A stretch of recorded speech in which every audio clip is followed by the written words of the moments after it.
You're listening to The Van Daniel Show, the show that brings you a sometimes explicit, most controversial opinion of a guy you've never heard of about anything and everything. Here's your host, Van Daniel. This week, I'm going to talk about Aaron Hernandez and the Netflix documentary Killer Inside. Coming up next. Thanks for joining us this week. If you like what you hear, go ahead and hit the subscribe button so you don't miss an episode. And follow me on Facebook and Twitter at RealVanDaniel. Or visit the website at www.thevandanielshow.com, all of which is linked below. Also, if you have a suggestion or topic you want to hear on my show, let me know. And if I pick one of your ideas, I'll even give you credit on my show. Lastly, if you're a small business owner and you want some free advertisement, hit me up on one of those channels I talked about earlier. I'll pick one business every week to promote free on my plug of the week. All right, welcome to the show. Today, we are talking about Aaron Hernandez and the Netflix documentary that just came out, The Killer Inside. All right, first of all, I want to go ahead and thank Danielle Keeling for requesting this on the show today. So, Danielle, I just want to say thank you for picking the topic that I'm covering today. Okay, so first what I want to do is I want to go over my impressions of the documentary. Then I'm going to talk about some of the things in the documentary. So if you haven't seen it yet, go away now. If you don't want to see it and you just want to hear me talk about it, I'm going to highlight everything, and then I'm going to tell you all the things that bothered me in the series and all the things that I think they got wrong. Okay? So the impressions, my first impressions of the documentary were, wow. I felt like when I walked away from the documentary, I hated Aaron Hernandez. And then I watched another documentary, and then I watched another documentary, and then I let it kind of seep in. And then as everything kind of seeped in, I started to hate him a little less and started to have more questions. Right? And that's what the documentary is for. I guarantee it was for people to watch it and be like, hey, I hate this guy. And I get it. I understand. I completely understand it. I get why we want to incite emotion. I try to do it here. I mean, I try to get you guys excited about the topics that I'm talking about. So you come back, and I get that's what Netflix was trying to do, and they accomplished their goal because I was absolutely upset with Aaron Hernandez and the whole situation and blah, blah, blah, blah, right? So it did what it was supposed to do, but it was lacking in a lot of areas. And I'm going to go over some of those areas. But the basic timeline about all this is Aaron Hernandez goes to college. He has some trouble in college. I would say no more than any other college kid. He got in a fight with a bar owner because he was underage. He didn't want to pay his bill, blah, blah, blah, blah, blah, right? Aaron Hernandez's dad dies when he's a teenager. So they're trying to bring that into the mix on how that's what led to murder. Talked about some other things. They talked about his sexuality. Was he gay? Was he bi? Was he not? Either way. So they talk about, so basically what happens is, if you don't know, Aaron Hernandez signs a $40 million contract, big contract with the New England Patriots. He's living with his fiance. He moves to a town just outside of Boston. As he's living there, in this nice house, he has all of his friends, he has the other players, the players' wives, living that life, right? Finally gets the big contract, and then Odin Lloyd, which is a tragic story. Listen, I'm not trying to take away from Odin Lloyd. Odin Lloyd was a tragic case of somebody who did get murdered. Aaron Hernandez, first of all, I just want to say it up front, he was involved. I'm going to talk about all that and the extent and all that stuff later. However, Odin Lloyd's connection to Aaron Hernandez is he was his fiance's sister, her boyfriend or her fiance. So Aaron knew Lloyd, hung out with Lloyd. They'd spent time together, so it wasn't just some random dude, right? Well, then Aaron Hernandez, Odin Lloyd winds up dead like 1 mile from where Aaron Hernandez lives. That's not a coincidence. It can't be a coincidence, right? That's insane if you think that is a coincidence, that somebody who doesn't live where this guy lives goes to where millionaires are to die, and then but doesn't stop by Aaron's house or anybody that he lives only a mile away. It was all kind of fishy to begin with, right? And as the story comes out and the story unfolds, here's basically the evidence against Aaron. They have him leaving the house in a car with two other dudes from his neighborhood. They have video surveillance of them picking up Odin Lloyd at his house. They have Odin Lloyd's text messages telling his sister, "I'm with NFL," a.k.a. Aaron Hernandez.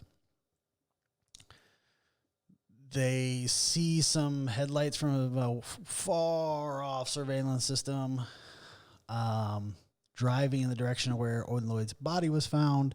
So at least that goes to timeline. You can barely see headlights, I'm going to be honest with you, with the surveillance. And then shortly later, you have surveillance cameras at Hernandez's home of him showing back up without Odin Lloyd, with just him and those two dudes from his neighborhood. So something clearly happened, right? I mean, he's clearly involved.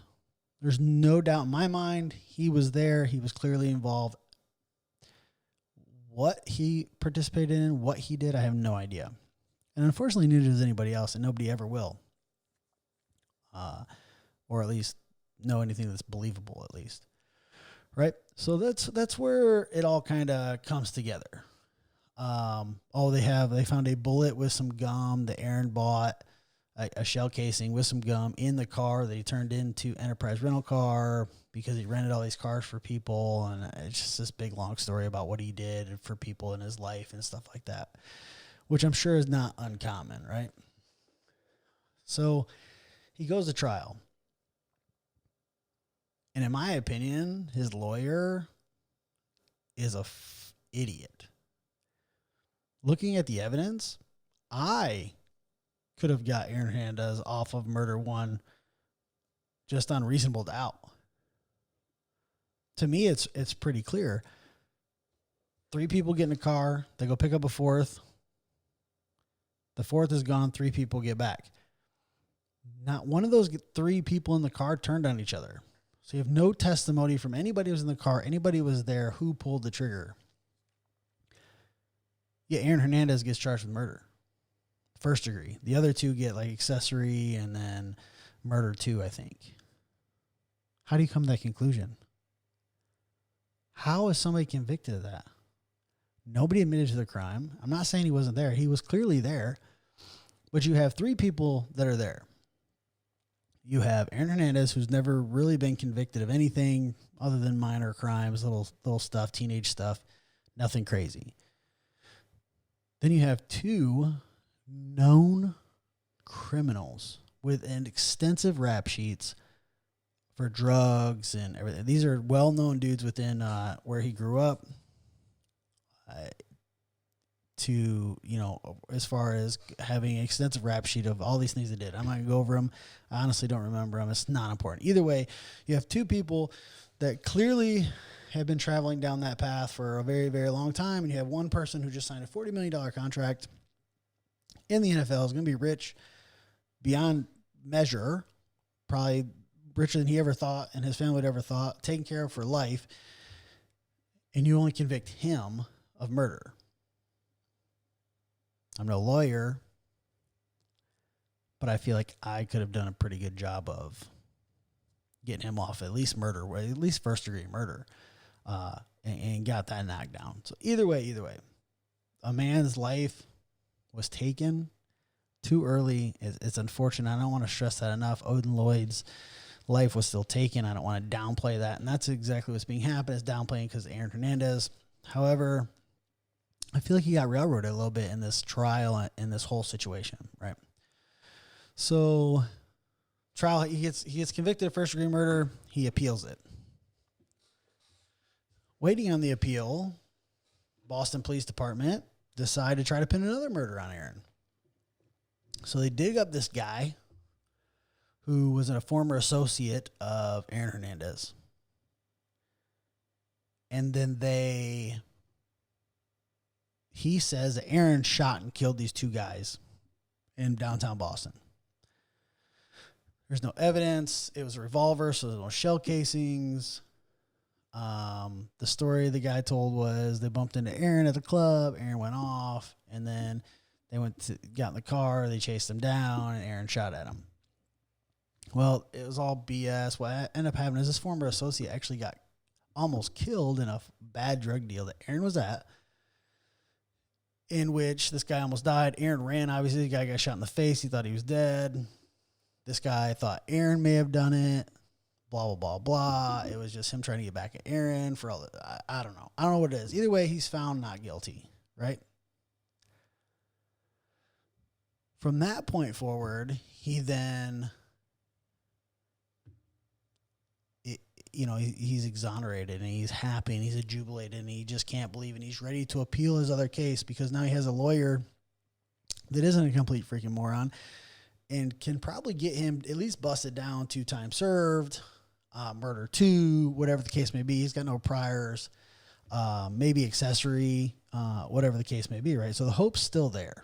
The hope is there. Well, then this hack of a reporter comes out to her friend's radio station and says, I don't know why they didn't talk about his sexuality. And nobody had heard about this because the judge and everybody had kept it out of trial because it was irrelevant. His sexuality was absolutely irrelevant. She got leaked from probably the defenses or the prosecution. Everybody freaks out. They start making fun of him for being homosexual, blah, blah, blah. It's just this big, disgusting display. Completely unprofessional. Well, subsequently, he's outed. Whether he was gay or not, he's outed. They're talking about it. Everybody's talking about it. It leads to him killing himself. Then the reporter says, well, it's not my fault. I was just doing my job, which is complete BS, and she's a piece of shit. Because she was trying to say that he became a murderer because he was trying to hide his sexuality. And that is just absolutely unbelievable to me. And I'm going to keep talking about this right after my plug of the week. If you're a veteran, first responder, teacher, healthcare provider, and you're in the market to buy a home, the American Hero Realty Group specializes in helping American heroes just like you getting to a new home. With programs for first-time buyers that'll get you into your new home with no money down. No matter what part of the country you're in, go to www.americanherorealitygroup.com. That's www.americanherorealitygroup.com. I'll also have their website linked below. Now let's get back to the show. All right, welcome back. Hopefully, if you're in the market for a house, you go to American Hero Realty Group and get a home, or at least get the process started. All right, so we were talking about before the break how this reporter outed Aaron Hernandez, and he subsequently killed himself. And now she's like, I don't know why everybody's mad at me. Well, I do, because you brought something to the case that had nothing to do with it. The fact that he may or may not have been bisexual or gay has no relevance into the fact that somebody is dead. And to imply that had anything to do with it is just unbelievable to me. Nobody cares what somebody's sexuality is. If anything, the fact that somebody is homosexual probably, if you read the statistics, probably lessens his chance of being a murderer than not, right? Either way, they're worried about it. They think it's relevant. It's not. And it really just bothers me, to be completely honest with you. All right. Either way, he was convicted. I don't know how. On circumstantial evidence at best. I just don't know how you convict somebody. 4 people enter a car, 3 people come home, and you say, hey, this guy did it. There's no gun, there's no evidence. all you got's a body. You got no evidence of who actually did it. There's no witnesses. Nobody came forward and said, yes, Aaron did it. The other two accomplices, mouth shut. I mean, they're experienced criminals. They're not going to say anything. Come on now. Even if Aaron did do it. So literally no evidence. He got convicted. I'm going to go ahead and say it. He was railroaded. In my opinion, most likely, one of the other two guys actually shot and killed Odin Lloyd. Why? We may never know. Why? I don't know. I can't speculate why. I don't know what their relationship was like. Maybe Odin pissed him off. Maybe it's premeditated. It looked premeditated. It honestly did. It looked absolutely premeditated. I didn't mention, I didn't mention one piece of evidence where they have Aaron Hernandez walking through his house with a gun. Now, it's a grainy video.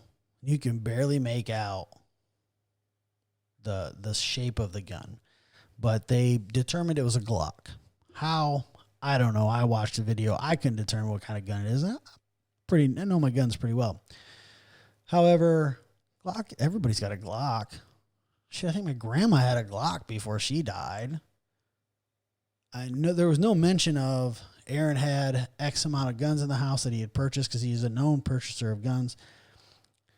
What kind of guns he had in the house, if he owned Glocks, if all the Glocks were accounted for, because all the guns they tested in his house didn't match, and nobody knows where this gun is. So even if he was carrying a gun in his home and he owns guns, it's to me that's not red-handed. At any point in time, I might be carrying a gun through my house, and I have Glocks. That doesn't mean that I'm, committed murder. It was just a stretch to me to link all these things together, and then to throw the homosexuality thing on it, and then the Netflix series brought like his high school quarterback onto the show, and they started talking about how they had a relationship, a homosexual relationship, and like all this craziness. Homosexuality does not lead to murder, even if you're trying to cover it up. It is just unbelievable to me. Now, maybe in the NFL, it's a big deal. But from what I can tell, today's day and age, even in the military, even when Don't Ask, Don't Tell was repelled, I was in the Army at the time, nobody cared. Be completely honest with you, nobody cared. You knew who was gay, and it didn't matter because they weren't dating you. And I've always had this philosophy: you do you, I'm gonna do me. Just don't expect me to do you. You know what I'm saying? I don't care what you do at home. Just don't bring it to me, and we're good. So it just bothers me. They brought sexuality into the whole thing. Blah blah blah. Well, then turns out that after he died, they donated his brain to science. They did CTE testing. Turns out he had the most severe case of his age of CTE ever seen or known to research. So now they're trying to plow that into the mix of, well, if he did kill Odin Lloyd, that must be why, because, impulsiveness and all these things, short-tempered and all these symptoms of CTE. Well, no. Now, I will attribute probably CTE to the end of his life, to him taking his life, because we've seen that in numerous cases where CTE leads to suicide and the immense pressure he was under. But I won't get on board with CTE is why Odin Lloyd ended up dead. I can't jump on that train. I just can't. It is unbelievable to me to believe that CTE can cause murder. Now, suicide, we've seen it. It's happened numerous times, so I get it. I'm on that train. I believe the CTE had a part to play in some of his decision-making and his suicide. I absolutely do believe that. But the murder, I don't believe CTE. It was premeditated. Like, they went and picked this dude up, drove him to this spot. He died, and then drove home. That's not CTE. That's not that's not impulsiveness. That is planned. That is executed. That is you had to want to do that. That wasn't something that just happened. So I can't get on board with that. However, Odin Lloyd's life was taken. Now Aaron Hernandez is dead. He leaves behind a fiance and a daughter who is without a father now and with questions. Nothing but questions. So that in itself is a tragedy. I don't know if outing him led to suicide. I believe it did. I believe that piled on with the CTE had a lot to do with why he ended up killing himself. So it is very disturbing to me. Regardless of what you believe about sexuality, I hope you don't wish anybody dies based on their sexual preference. That'd be unbelievable. And but either way, I just don't know how he got convicted. It blows my mind. I feel like being a non-lawyer, I feel like I could argue this case. That is the baffling part about it. I don't know how this guy got convicted in our system based on this, especially this high-profile case. I get that you want to put somebody away for this murder. I get it. But you don't have any evidence. You know, I've always been told it's not what you know, it's what you can prove. You can't prove that he pulled the trigger. There's no evidence that leads to Aaron Hernandez pulling the trigger. So how do you, without reasonable doubt, convict somebody of first-degree murder? That's the most concerning thing to me about this whole thing. Not that Aaron Hernandez was a celebrity, not that he was a football player. The fact that he was convicted on some of the weakest evidence I've ever seen in my life of first-degree murder. Yes, he was there. Got it. There's proof he was there. We got him picking up. We got the whole timeline. But you can't put the gun in his hand. You don't even have a gun to put in his hand. By the time you arrest him, there's no gun residue on his hand because it's weeks later. It drives me crazy. It's unfortunate, and it terrifies me, honestly, to be honest with me and my children, that they could be convicted of murder on some weak stuff like this, when I feel like I could have gotten Aaron Hernandez off. Either way, I'm done. I'm done talking about this Aaron Hernandez thing. Hope I've cleared some things up. If you have any questions, comments, go ahead and subscribe, link, and then hit the bell. Also, if you have any comments, please link them below. I'll be happy to answer any questions anybody have. Or, hey, listen, you want to tell me I'm a dirtbag? Go ahead. I'll argue with you. I got nothing better to do, right? It's not like I got a day job. Either way, coming up next, we're going to do my rant of the week. Make sure you never miss a show by clicking the subscribe button now. This podcast is only made possible by you, the listener. Have you ever thought about starting a podcast? Well, if so, make it easy on yourself and use who I use. That's Buzzsprout. They make it super easy by having tutorials to help you get started, then list your podcast on all the major platforms for you. Just follow the link in the show notes to let Buzzsprout know I sent you. And if you sign up for a paid plan, you'll get a $20 Amazon gift card from Buzzsprout. That's a pretty good deal if you ask me. All right, now let's get back to the show. All right, welcome back. Today I want to talk about my rant of the week. I want to get down to police. And I know it's a touchy subject, and I know there's a lot of veterans out there, there's a lot of police officers out there. They're like, oh man, here we go, right? Well, I'm not a liberal. I'm not going to stand up here and talk to you about how all police are bad, because I know they're not. I'm not going to talk to you about anything crazy. But I believe that, and I may go into another episode about this, but I believe people are getting shot by police more often for one of two reasons.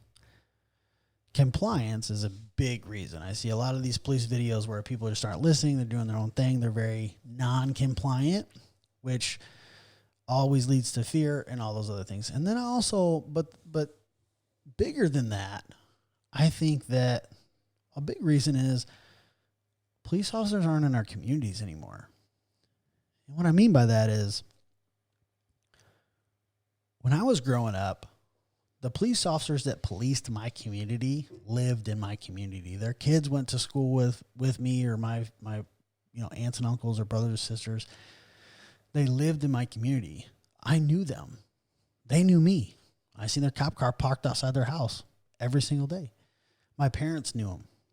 So when I was doing something stupid or I was getting in trouble or anybody else getting in trouble, they knew me or we knew them and they knew us. So they knew that we weren't a threat.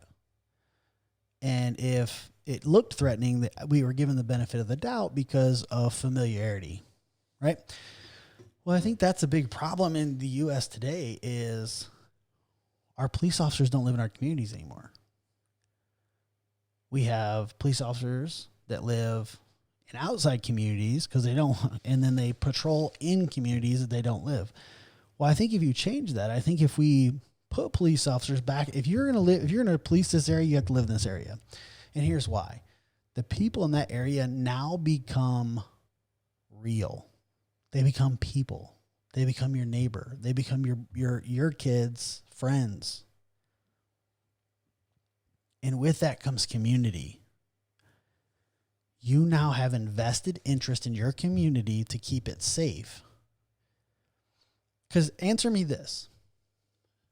How many drug dealers, how many small town drug dealers, things like that have been arrested numerous times by the same police officers? How many times did they get shot? Go ahead, I'll wait. You know why that is? Because police officers know who they are. They know that's Pooh Bear. Pooh Bear's a drug dealer. But Pooh Bear's not going to shoot me. He's going to run from me. He might resist arrest. But Pooh Bear is not going to shoot me. Because Pooh Bear wants to sell drugs. He don't want to go to jail for prison. Go to prison for murder. That's the problem. The police officers know the criminals more than they know the public. And if we change that dynamic, if we put our police officers back in our communities, like I said, they become real. When a kid gets shot in your community, if you live in that community, it becomes personal. And if you're a police officer that lives in that community, it becomes personal to you.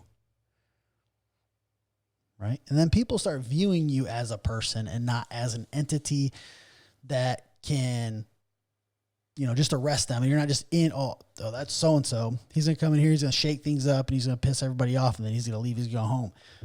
When you live in that community, you have to deal with that shit all the time. Because you don't shit where you eat. And that's what I'm talking about.